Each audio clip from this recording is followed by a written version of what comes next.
अस्सलामुअलैकुम प्यारे दोस्तों, कैसे हैं आप सब। आज हम भारी आवाज़ों के 4 और 3 हरफी अल्फाज बनाना सीखेंगे। तो चलें दोस्तों, मेरे साथ मिलकर पढ़ें।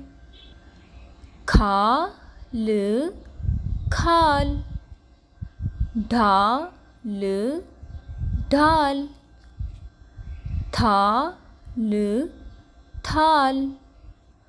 खाल, ढाल, थाल। छाल, छाल। घोल, घोल। ढोल, ढोल।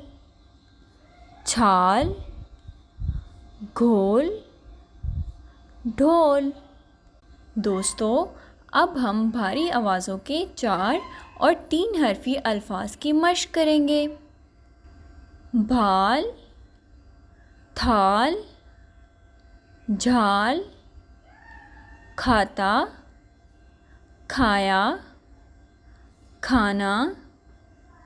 धात, थाप, छाप।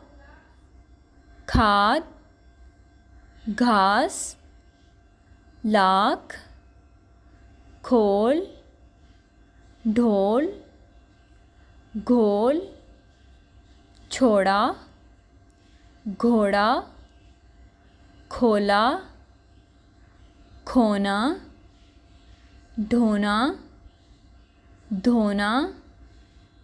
धोता, खोता।